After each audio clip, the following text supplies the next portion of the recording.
Eu sou Edu Brasil, Eduvaldo Correia Brasil.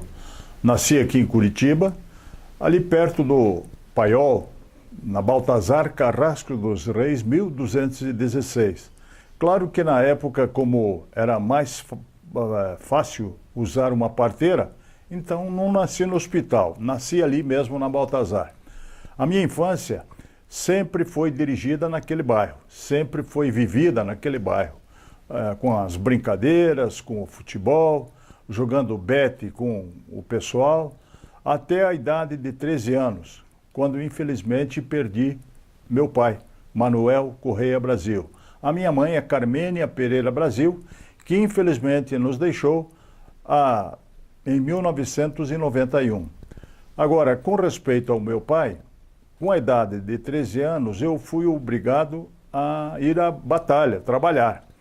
Mas antes do seu falecimento, ele já havia me colocado na estrada de ferro para ser praticante de telegrafia. E com o falecimento dele, o pessoal de lá procurou me ajudar a minha mãe, porque sabia dos problemas, principalmente na parte financeira. E aí me deu aquela condição de fazer um trabalho na telegrafia da estrada de ferro, mas não como telegrafista, mas sim como mensageiro, estafeta. Era encarregado de levar a documentação recebida pelo telégrafo da rede para o serviço administrativo da Estrada de Ferro, que era no edifício Moreira Garcês. E isto eu fiquei trabalhando pelo espaço de uns 4 anos, mais ou menos, como mensageiro. Depois acabei sendo promovido, passei a ser telegrafista, e de telegrafista achei melhor, porque a telegrafia na rede era muito complicada. Você tinha que fazer um trabalho por escala. E você trabalhava sábado, domingo, feriado, você não tinha, porque aquilo era, você trabalhava 6 horas, folgava 6 horas, trabalhava depois 12 horas, folgava mais 6. Então isso era complicado, inclusive para os estudos. Aí eu tive uma oportunidade de fazer também um tipo de uma prova no serviço de radiotelegrafia.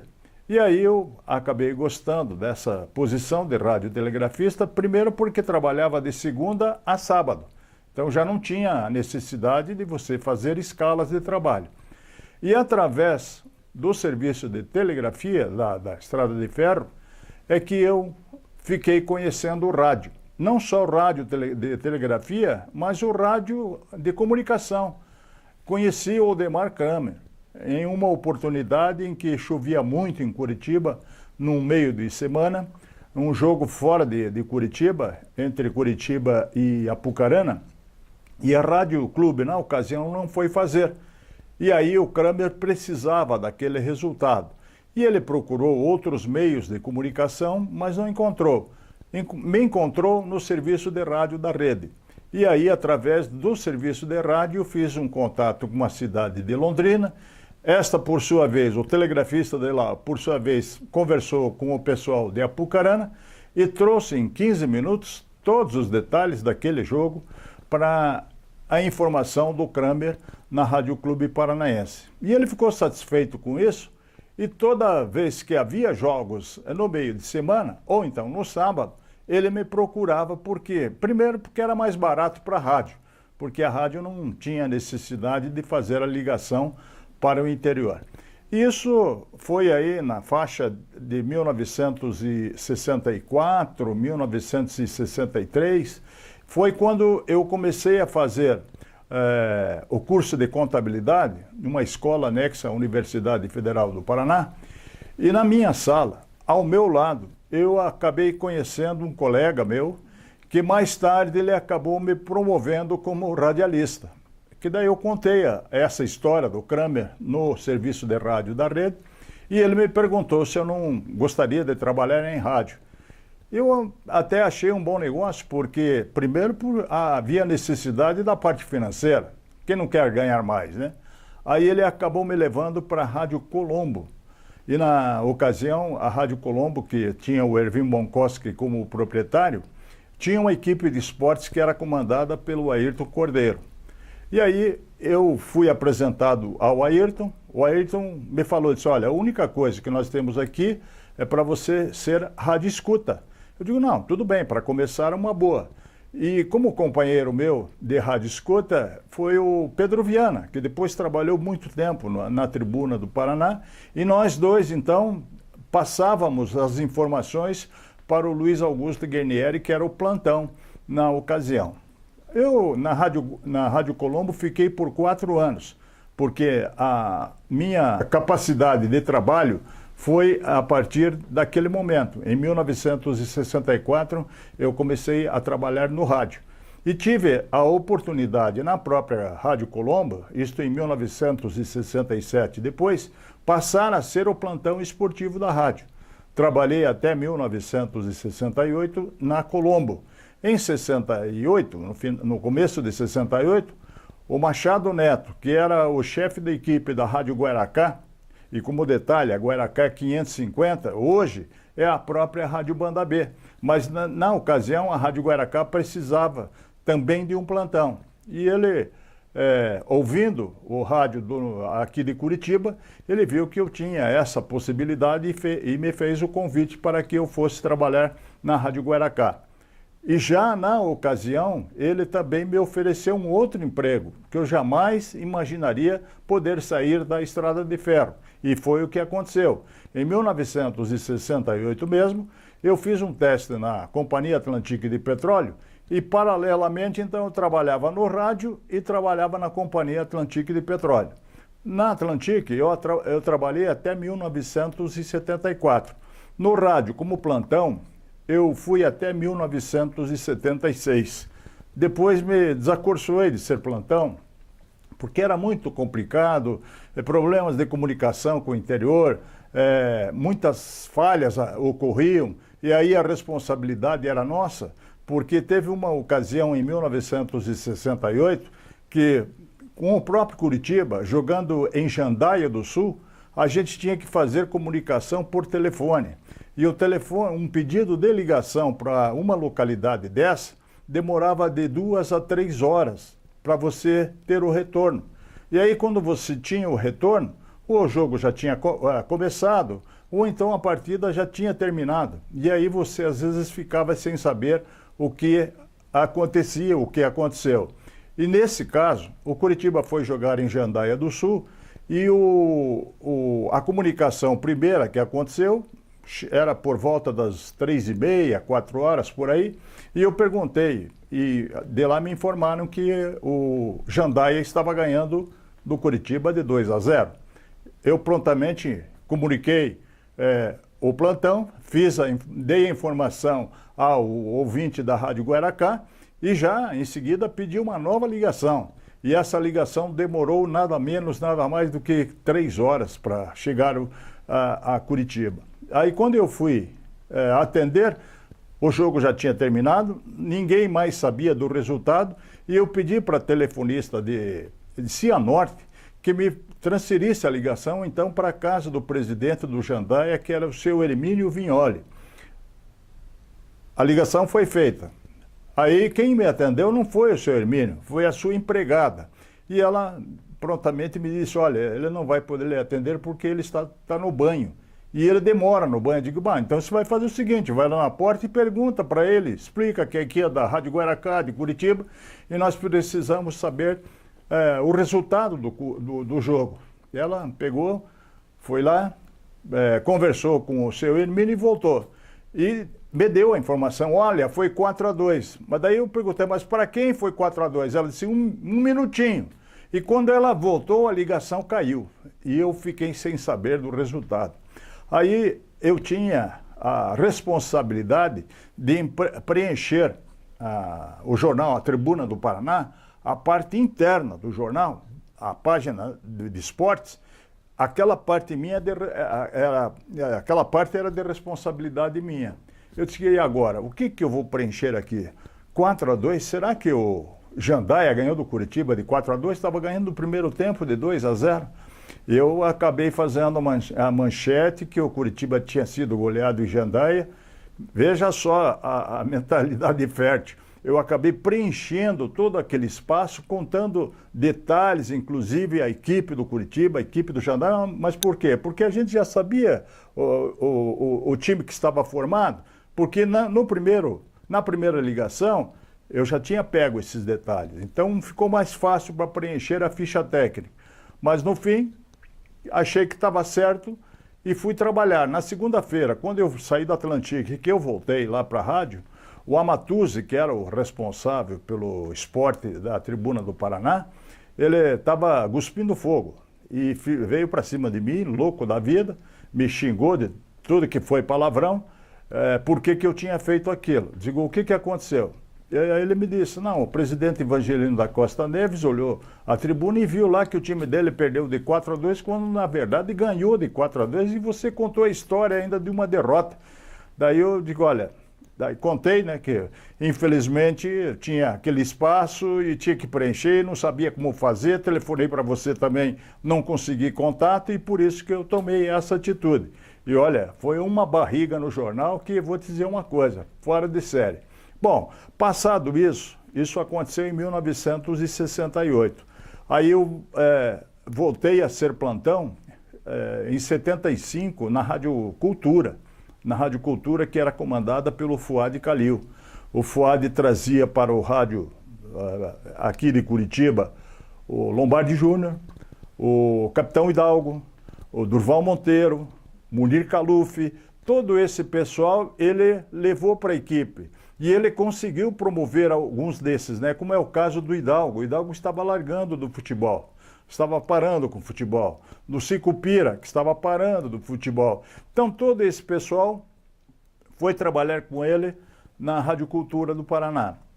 E o Lombardi Júnior, que veio do interior de São Paulo para cá, também era narrador do Fuad Calil. Mas por pouco tempo, porque daí o Hidalgo e o Lombardi montaram uma outra equipe paralela. E com isso... A equipe do Fuad trabalhou mais um ano na Cultura e depois foi para a Rádio Clube em 1976. Trabalhou até o final de 76 e aí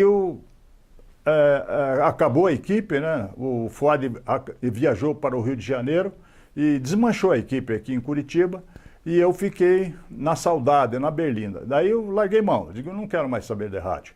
Parei, fui trabalhar com o Dirceu Greser. Dirceu Greser fazia um programa de esportes na Rádio Clube. Ele fazia das 6 às 7 da noite, era um programa, não tinha responsabilidade nenhuma, vamos dizer assim, de você estar cobrindo diariamente o clube. Você, por telefone, conseguia as informações, então você participava do programa. E eu fiquei com o Dirceu, depois ele começou um programa de televisão, em 1978, um programa no Canal 4, um programa de 5 minutos diários. Então todo mundo achava, esse cara vai fazer um programa de 5 minutos para falar de futebol? E na ocasião, no Canal 4, o Nestor Batista já fazia parte. Por quê? Porque a Rádio Guaracá tinha também terminado. A Rádio Guaracá passou a ser a Rádio Scala, só tocava música. E naquele meio de radiofônico, o Dirceu Greser, então, começou a fazer esse programa de 5 minutos na televisão. E em 1982, ele, infelizmente, acabou falecendo com um programa que fazia 2 horas, que tinha 2 horas de duração no Canal 4. E que batia, na época, em audiência, o próprio Globo Esportes, que já existia no Canal 12. Então, a televisão realmente foi um grande feito naquela ocasião, porque, primeiro, era tudo feito ao vivo. Não tinha essa história de você fazer uma pauta. Chegava jogador contratado, a gente ia no aeroporto, pegava o cara, punha dentro do carro, levava lá no Canal 4, ele dava entrevista e tal, e a gente tinha o apoio dos dirigentes, né, dos presidentes do Curitiba, do Atlético, na época do Colorado. Então a gente fazia um programa fantástico e que teve no final a duração de 2 horas diárias, de segunda a sábado. era falar para burro a respeito de futebol. E com isso o Dirceu teve um destaque muito grande no próprio esporte, porque ele, como diretor artístico, ele jamais participaria em programas de futebol. Mas como ele já fazia no rádio, na televisão, então foi fácil para que ele pudesse fazer esse tipo de trabalho. E eu, graças a Deus, estava com ele, de 78 a 82. Mas nesse inteirinho aqui, em 80, o Hidalgo e o Carneiro, eles formaram uma equipe na Rádio Universo, porque em Curitiba ficou apenas 2 rádios fazendo futebol, que era a Rádio Independência e a Rádio Clube. E precisava mais uma rádio porque tinha muitos profissionais afastados do rádio. Então eles montaram uma equipe na Rádio Universo em 1980. E de 1980, mas também não teve muita duração essa equipe, ela trabalhou praticamente um ano. Em 1981, final de 81 já não existia mais, e eu outra vez nas saudades, né? sem emprego. Mas já estava como repórter. Por quê? Porque o Hidalgo é que me convidou. Ele me convidou e inicialmente me perguntou se quer voltar a trabalhar no rádio. Eu digo, olha, plantão não quero fazer mais. Ele disse, não, você vai ser repórter daqui para frente. Você vai trabalhar na Rádio Universo e você vai ser um setorista. Você pode fazer isso? Como o meu trabalho paralelo já era por conta, eu digo, não tem problema, posso fazer. E aceitei essa proposta dele como repórter, isto em 1980. Nesse período, de 80 a 81, foi legal. Aí, 82 a 83, eu trabalhei na Rádio Capital, com o Edson Militão da Silva, o Oswaldo Tavares, que eram responsáveis pelo futebol da Rádio Capital. Depois, na Rádio Paraná, até 83. 83, o Barão, que era o diretor de esportes da Rádio Clube, me convidou para trabalhar com o Lombardi Júnior na Rádio Clube. Veja só, de 75 a 83, o tempo que eu fiquei longe da equipe do Hidalgo e do próprio Lombardi Júnior. Aí o Lombardi me convidou para trabalhar com ele na Rádio Clube e eu fiquei de 83 até 1998 na Rádio Clube. Então a gente passou um bom tempo, infelizmente o Lombardi em 92 acabou falecendo, mas dentro da própria clube eu tive passagens fantásticas. Primeiro, fiz Copa do Mundo, fui em jogos internacionais da seleção brasileira, conheci praticamente boa parte do mundo, Europa principalmente, porque o Hidalgo e o Lombardi, dois radialistas que gostavam de fazer isso.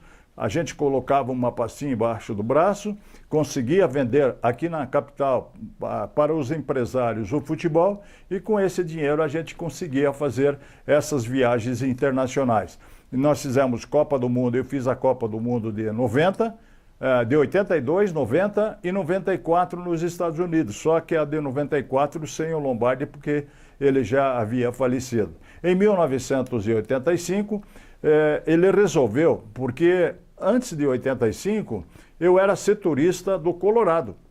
E o Lombardi não era um narrador oficial do Curitiba. O Lombardi narrava os 3, o Curitiba, o Colorado e o Atlético Paranaense. Aí ele fez uma pesquisa num clássico no Alto da Glória, a Atletiba, e nesse clássico ele procurou fazer uma pesquisa para ver a história de quem é você e quem eram os narradores da época. E aí tinha o Carneiro Neto, o Luiz Augusto Xavier, o Rosilto Portela, tinha um empregado dele que acho que foi um dos maiores narradores de futebol aqui de Curitiba, que era o Durval Leal, famoso Gaguinho, que a gente chamava ou apelidava de o Gaguinho. Ele era o 4º e o 5º lugar aparecia o Lombardi. Ele disse, não é possível que seja o 5º nessa players, vamos dizer assim, de narradores. Eu vou procurar fazer um outro negócio. E ele disse, eu vou começar com o Curitiba, no próximo campeonato vou começar a transmitir só jogos do Curitiba. Eu, brincando com ele, disse, pô, Lombardi, mas que barbaridade, você é o 5º. Daí ele virou-se para mim, brabo, né? Disse, e você? Você nem aparece na pesquisa, rapaz. Nós ficamos aí afundados aí no Colorado e não conseguimos ter uma boa audiência. Daí ele passou em 85 para o Curitiba e me levou junto. Fui trabalhar com o Curitiba em 85 e nós levamos muita sorte porque foi o ano da graça do Curitiba Futebol Clube. O Curitiba foi o campeão brasileiro daquele ano, né? A gente teve a oportunidade de acompanhar o time, inclusive no Rio de Janeiro. Eu, Lombardi, o Jurandir Carioca, Sidney Campos, enfim, nós fizemos um belíssimo trabalho na ocasião. Claro que a televisão já começou a atrapalhar um pouco o rádio, mas só que a televisão, ela fazia somente os 90 minutos. Aquele pré-jogo e pós-jogo não tinha condições. E foi aonde a gente conseguiu grande audiência, porque daí o torcedor queria ficar já com o radinho ligado, né, sabendo o que o presidente falava, o que os jogadores diziam, enfim, o que estava acontecendo. E essa transmissão, que começou no dia 31, terminou no dia 1º, e a gente falando de futebol até 3, 4 horas da manhã, diretamente do Rio de Janeiro. Então foi, sem dúvida alguma, uma das grandes jornadas da Rádio Clube Paranaense e também da própria equipe comandada pelo Lombardi Júnior. Isso em 1985. Depois nós tivemos um acompanhamento em jogos fora, na Europa, no Japão, do Flamengo, quando o Flamengo foi campeão, com o Grêmio, quando o Grêmio foi campeão. Então a participação na Rádio Clube foi fantástica. Infelizmente, com o falecimento do Lombardi, a equipe, claro, passou a ser administrada pelo pessoal da própria Rádio Clube. O Sidney Campos assumiu uma época a Rádio Clube, foi quando eu, em 98, recebi o convite da CBN, onde o Carneiro Neto, outra vez, apareceu na minha vida. O Carneiro, que era o responsável pela equipe de esportes da Rádio CBN de Curitiba. Ele acabou me levando para lá. E também na oportunidade o Fernando Gomes, que era o comentarista da equipe, ao lado do Barcimi Sicupira e do Valmir Gomes, ele me ofereceu um trabalho na CNT para fazer uma mesa redonda, aos domingos à noite. Também um programa que teve uma audiência impressionante naquele horário. Por uns 3 ou 4 anos eu fiquei trabalhando com ele. Mas no rádio, que era o meu forte, que eu gostava mais de fazer o rádio, a CBN terminou em 1999, quando começou a Rádio Banda B, numa criação que, inclusive, esse nome Banda B foi dada pelo Carneiro Neto. O Carneiro levou toda a equipe para a Banda B. E na Banda B, a gente também acabou tendo grandes jornadas, né, até hoje. Por exemplo, hoje eu depois parei de ser repórter em 2013, e subi para ser comentarista. Aquele que joga pedra, agora eu estou jogando pedra. Estou como comentarista da Rádio Banda B, ao lado do Barcimi Sicupira. Infelizmente, nós perdemos uma figura fantástica que a gente admirava muito como comentarista. Ele que sabia se expressar, tinha umas expressões maravilhosas, que era o Dionísio Filho. Ele criava, sabe, coisas, sangue bom era dele, sangue bom majoritário era dele, coisas assim, nesse sentido, que ele sempre levou para o rádio e deixou muitas saudades para conosco, né? Porque pela sua participação dentro do Rádio Esportivo Paranaense. Enfim, eu acho que, e hoje eu sou comentarista, eu faço os comentários junto com o Serginho Prestes, que foi jogador de futebol, jogou por muito tempo nas equipes aqui da capital, né? Jogou no Curitiba, começou no Pinheiros, depois jogou no Paraná Clube, no Atlético, jogou no Londrina. Então ele teve uma boa participação. E o Sicupira, que dispensa comentários, né? O Sicupira, que foi um grande craque de futebol, que eu, lá na minha infância, voltando, eu vi esse rapaz a primeira vez jogar bola na Vila Capanema, quando ele fez um gol de pucheta, dando um título para o Ferroviário, em cima do Água Verde, e dali ele foi para o Botafogo e venceu na sua carreira de jogador de futebol. Foi para o Botafogo do Rio, depois para o Botafogo de Ribeirão Preto, voltou para Curitiba, jogou no Atlético, jogou no Corinthians e teve um grande destaque em termos de futebol. Então eu tive a oportunidade de acompanhar grandes craques que passaram aqui no nosso futebol. 27 anos só de Curitiba, que depois que eu entrei em 85 como repórter, as rádios em que eu trabalhei, tanto na Rádio Clube como na Banda B, as duas rádios acompanhavam diariamente e viajar, se fosse para onde fosse, sempre o setorista estava junto. E eu tive a alegria de poder acompanhar o Curitiba aí em toda essa oportunidade e as tristezas também do Curitiba, que ficou na segunda divisão por um bom tempo, depois subiu, depois caiu de novo. Então, essa passagem e a convivência com esse pessoal é que me dá a alegria e que me deixa muito satisfeito por aquilo que eu vivi. Se eu sou feliz, sou felicíssimo nessa área, porque eu tive o prazer de fazer um círculo de amizade, olha, mas muito grande. Um conhecimento aqui no Brasil do Oiapoque e ao Chuí. Eu tive a condição de viajar em todos os locais onde tem futebol e aonde o Curitiba jogou, eu estive presente com o Curitiba. Então, isso nada paga para a gente.